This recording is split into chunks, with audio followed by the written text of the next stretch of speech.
শিক্ষাক্ষেত্রে ফের সম্ভ্রমহানি ছাত্রীর। গাইঘাটার বেরিগোপালপুর আদর্শ উচ্চ বিদ্যালয়ের পর এবার গোপালনগরের গিরিবালা বালিকা বিদ্যালয়। উত্তর 24 পরগনার বনগাঁ মহকুমার এই দুই স্কুলেই শিক্ষিকার বিরুদ্ধে ছাত্রীকে শাস্তি দেওয়ার নামে সম্মানহানির অভিযোগ।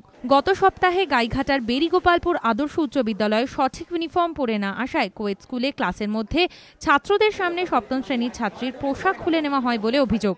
কাঠগড়ায় দাঁড় করানো হয় শিক্ষিকা বিপাশা ঠাকুরকে। এবার ঘটনাস্থল গোপালনগর গিরিবালা বালিকা বিদ্যালয়। অভিযোগ, বুধবার স্কুলের এক অষ্টম শ্রেণীর ছাত্রীর 50 টাকা হারিয়ে যায়। স্কুলের শারীর শিক্ষার শিক্ষিকা রূপালী দে বিষয়টি জেনে অনেককেই জিজ্ঞাসাবাদ করেন। অষ্টম শ্রেণীর এক ছাত্রীর দাবি, তাকে জিজ্ঞাসাবাদের জন্য ওই শিক্ষিকা কমন রুমে ডেকে পাঠান। অভিযোগ, এরপর তার পোশাক খুলে দেহ তল্লাশি করা হয়। ম্যাডামের কাছে নিয়ে গেছে। ম্যাডাম বলছে আমি এই ধরনের কাজ করতেই পারি না। শ্রীলেখা ম্যাডাম আর সরস্বতী ম্যাডাম বলছে।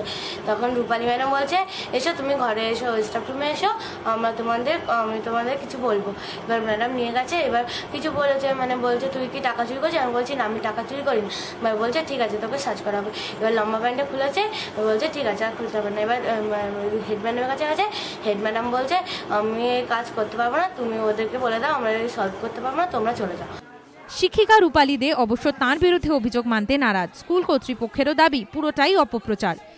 সম্পূর্ণ ভিত্তিহীন। এটা একটা ভালো স্কুল, গোপালনগর গিরিবালা বালিকা বিদ্যালয়। এই ভালো স্কুলের বিরুদ্ধে একটা মিথ্যা অপপ্রচার করা হচ্ছে এবং সেটা উদ্দেশ্য প্রণোদিত হয়ে এটাই বোঝা যাচ্ছে পরিষ্কার।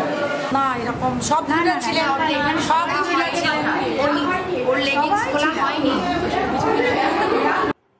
এদিন ওই ছাত্রীর পরিবারের তরফে গোপালনগর থানায় লিখিত অভিযোগ দায়ের করা হয়। ওই শিক্ষিকার বিরুদ্ধে সম্মানহানি করার অভিযোগে মামলা শুরু করেছে পুলিশ। প্রশ্ন উঠেছে, অভিযোগের তল্লাশি নেওয়ার জন্য কি অন্য কোনো উপায় ছিল না? কেন পোশাক খুলে ছাত্রীর দেহ তল্লাশির অভিযোগ? ছাত্রীরা সম্ভ্রম শিখবে চাঁদের কাছে, তারাই যদি সম্ভ্রমহানি করেন তাহলে কেন তারা শাস্তি পাবেন না? সমীরণ পাল ও শুভঙ্কর দাসের রিপোর্ট, এবিপি আনন্দ, উত্তর 24 পরগনা।